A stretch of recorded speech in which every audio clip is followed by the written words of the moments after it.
Am I a dreamy man because I dream too much? Yes.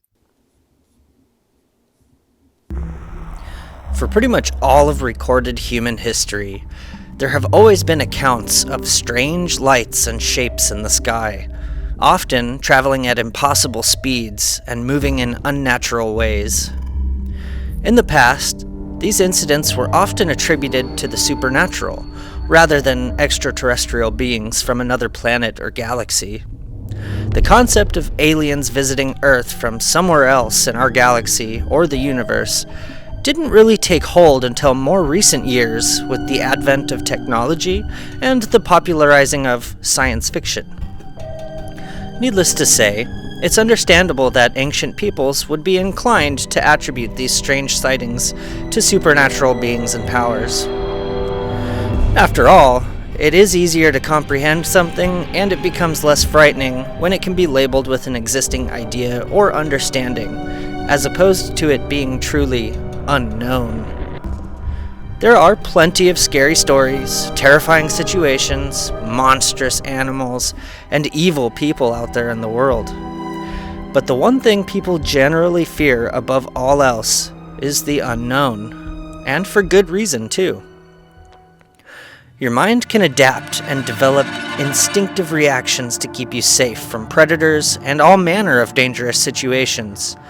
But it can only do that when there is knowledge about the particular situation or type of predator.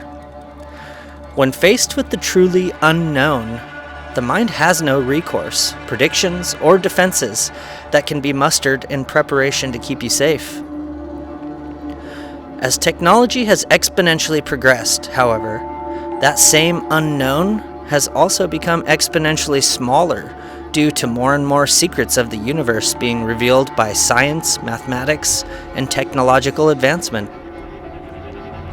We've witnessed the birth of marvelous tools such as the internet, modern smartphones, which are essentially supercomputers that fit in the palm of your hand, and even more miraculous advancements, such as genetically modified foods that can curb world hunger, and treatments for numerous diseases that were once considered death sentences. Humanity is continually adding more and more fuel to our fire of collective knowledge, ever lighting the vast unknown and casting out more and more of the darkness. Despite this ever-growing torch of knowledge shedding more and more light onto the mysterious workings of the cosmos around us, I find it curious that the accounts of strange lights and shapes moving impossibly throughout our sky have not only remained mostly unexplained, but their appearances have also increased in frequency. As an investigative journalist specializing in unidentified aerial phenomena, also known as UAPs, or previously known as UFOs, this trend of increased frequency of appearances intrigued me, and I dug a little deeper. It seems this trend is directly correlated to our exponential growth of technology, which really piqued my interest. Why is this? If there are extraterrestrials out there, do they feel we're advancing enough to have first contact? Or, if these sightings are just some strange natural phenomena, does that mean technology is catalyzing something in nature? Little did I know, I would soon be getting answers to even more than just these questions. More answers than I ever imagined or bargained for.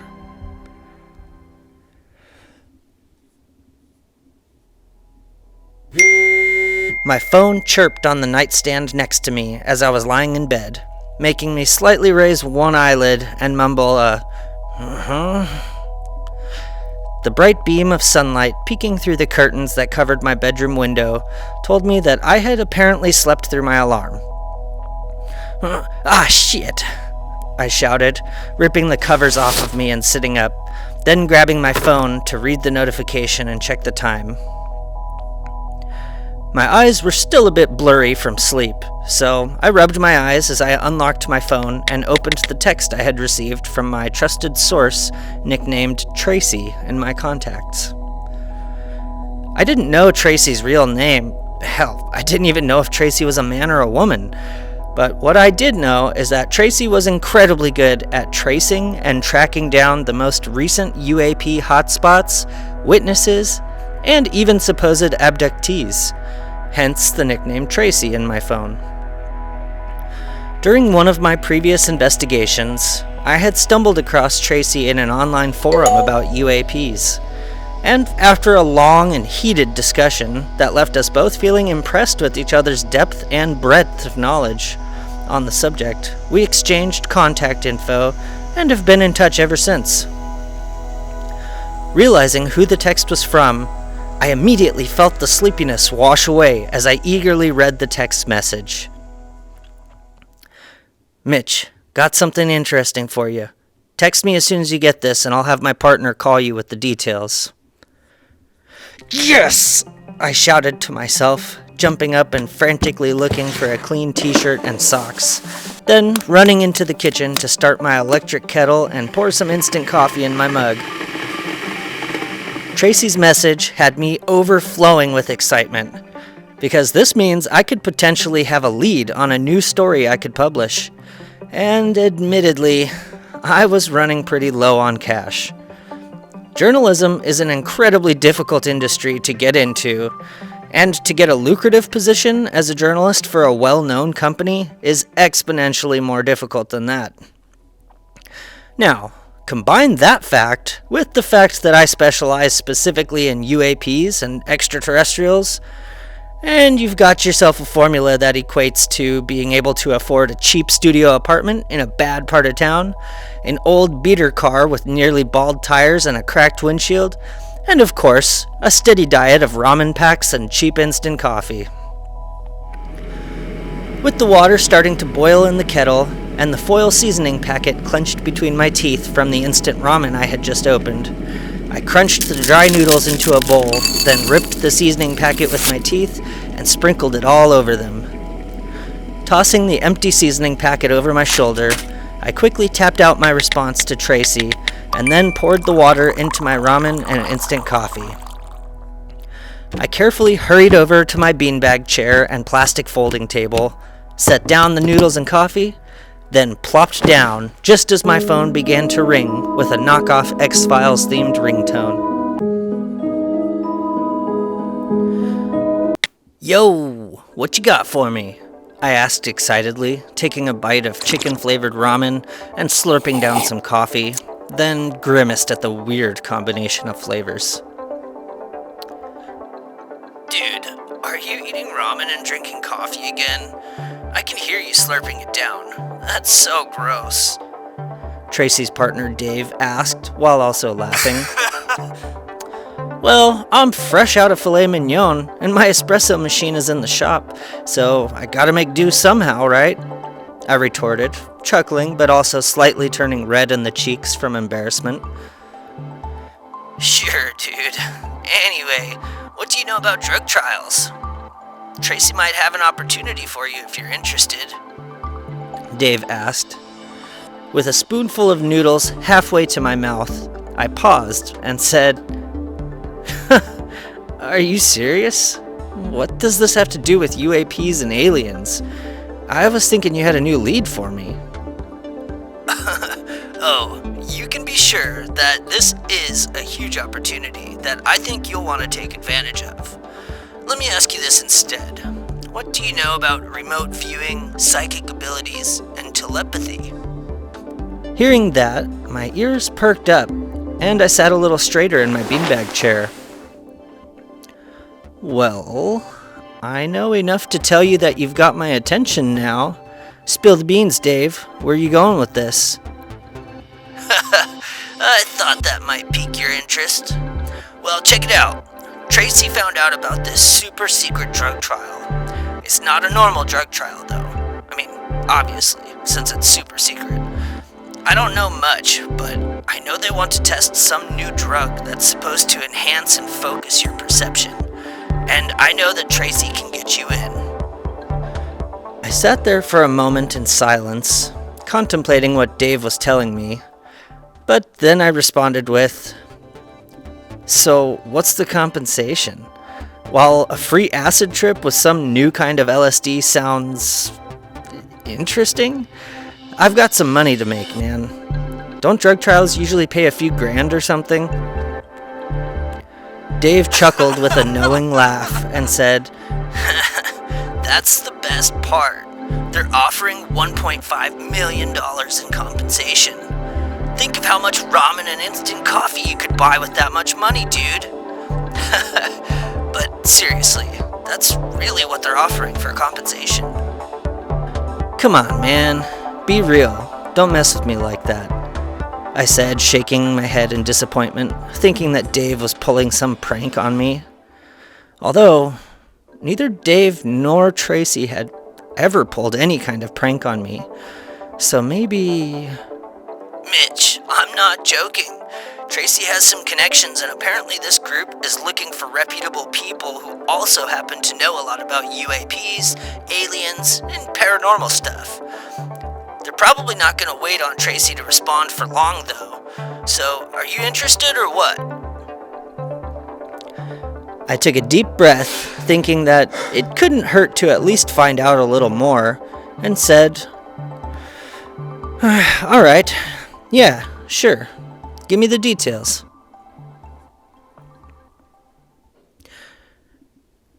Two weeks and a bunch of non-disclosure agreements later, I was ready to go for this crazy drug trial. It turned out to be legit, and in fact, they even paid me $500,000 up front after I signed all the non-disclosure agreements and the contract to complete the trial. After the trial's been completed, I'll receive the remaining $1 million. I had to keep pinching myself and checking my bank account to make sure I wasn't dreaming. And sure enough, every time I could feel the pinch and see the $500,000 in my account. It was still pretty early in the morning, but I sipped my fancy espresso drink with a smile on my face as I sat there, waiting to be picked up and taken to the place where we'd start the drug trial. Apparently there's supposed to be a couple of guys coming to pick me up because they don't want us driving to the location, which was a bit strange, but whatever. There's $500,000 in my account, so if they want to be a weird about it, then that's okay with me. Or at least that's what I thought, until I was in the back seat of the SUV and being handed a black blindfold that I was instructed to put on. Yeah, I started having some reservations about going at this point, but I swallowed dryly and put it on anyway, then felt the SUV quickly drive away. As I was finishing tying the blindfold, I tried to break the ice and jokingly said, "Boy, you guys really don't mess around, do you?" The true crime podcasts I listen to all say to never let them take you to a second location. Guess I must have forgotten about that rule. This trial doesn't happen to come with life insurance, does it? I waited for a long minute, but was only met with silence, and now darkness from the blindfold. Then muttered, "Awkward," under my breath. Several hours later, I felt the SUV finally slow down, take a few different turns, then the driver's side window rolled down and I could hear buttons being pushed on some kind of keypad, followed by a chain gate sliding open. I sat up straight, grateful that the long ride was finally coming to an end, and that I could finally use the restroom, especially since the two chatty Cathys in the front seat of the SUV wouldn't even respond to me when I asked them to pull over so I could take a leak. Just when I thought we had pulled into some sort of parking space and stopped, however, I suddenly felt a slight dropping sensation, similar to riding an elevator. What the hell? I wondered. Where am I? Some kind of military base or something? I couldn't think of anything other than some sort of government installation that would have a literal vehicle elevator like this. We continued going down for what felt like a good 10 minutes before finally stopping and pulling forward to actually park this time. I know what you're thinking. There's no way I was riding an elevator down for 10 minutes that far underground. And to that, I would respond, maybe not. I'm just guessing about the 10 minutes, honestly.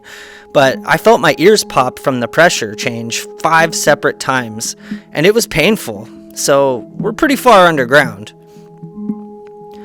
The door next to me was finally opened, and I felt 2 rough hands untying the blindfold and removing it.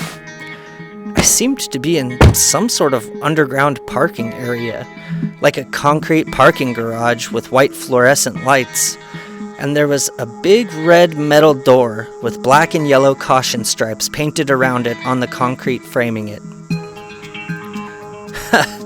Well, this isn't creepy at all, I remarked sarcastically as the 2 men in suits ushered me toward the door. One of the men entered another code into the keypad on the door, and then a sound of air rushing could be heard as the door slowly swung open, as if the room on the other side had been sealed airtight. I walked slowly forward with trepidation, feeling simultaneously curious and anxious about whatever I was walking into, but I was utterly shocked at the room I walked into. The room had huge vaulted ceilings with ornate gold trimming around everything, paintings that I swear looked famous, but I'm not an art connoisseur, so I'm honestly not sure. There was also soft velvety red carpet everywhere with intricate fleur-de-lis patterns, which were embroidered around the edges of the room and around the Romanesque columns supporting the ceiling.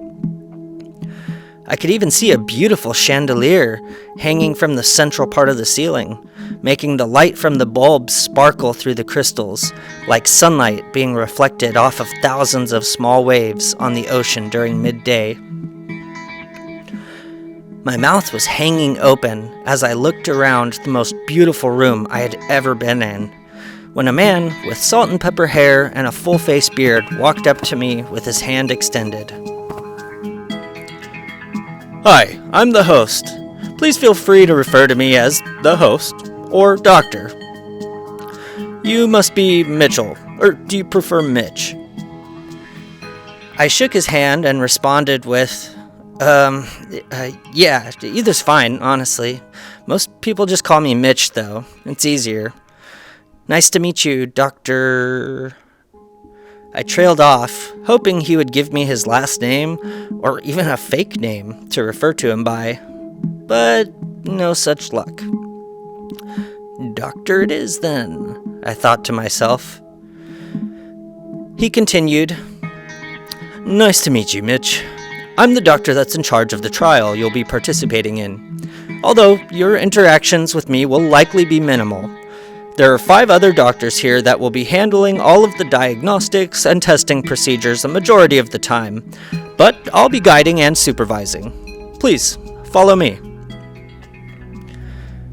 The doctor waved for me to follow him, and he turned around, walking toward a large wooden door on the opposite side of the room, and opened it. On the other side of the door was a dark room, lit only by the light from a huge movie screen to the right of the door, and to the left of the door were 5 comfortable-looking red velvet recliners facing the screen. 4 of those recliners already had people sitting in them, 2 men and 2 women. So I walked up to the remaining open seat on the end that was closest to me and sat down.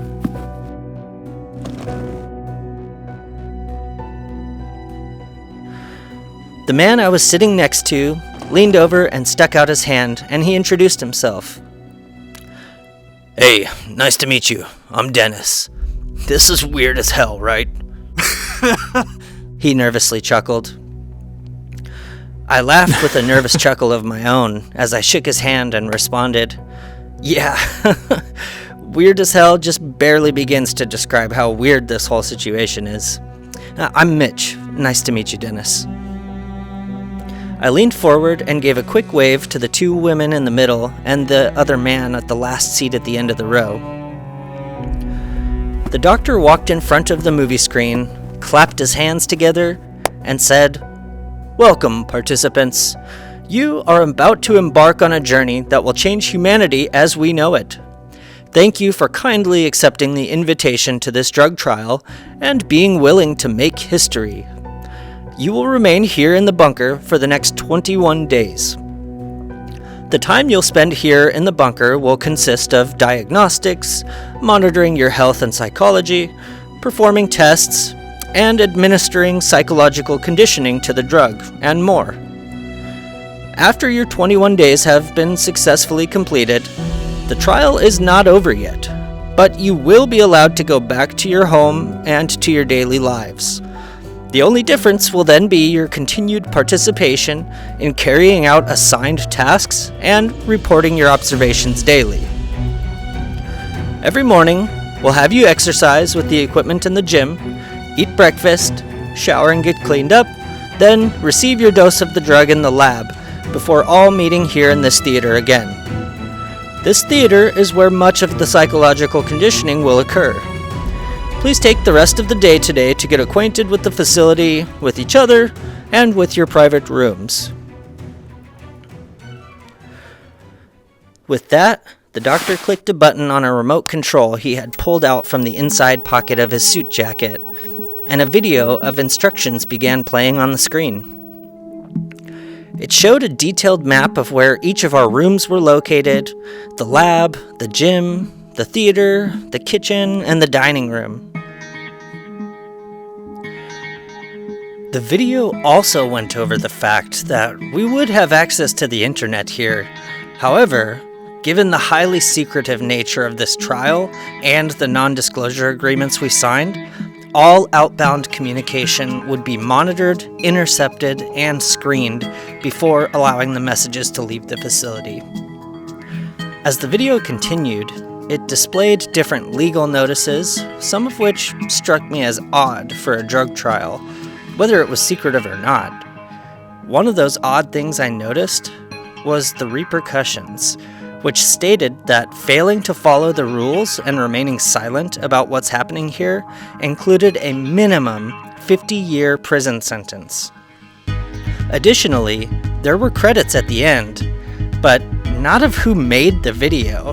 Instead, it was of all the government officials sanctioning this trial, including the president, all generals from each branch of the military, and more members of Congress than I even knew we had.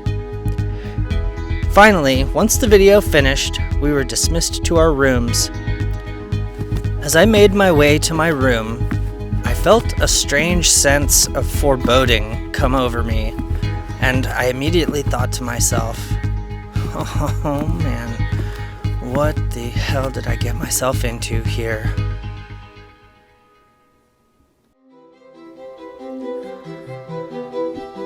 Hi, fellow dreamers.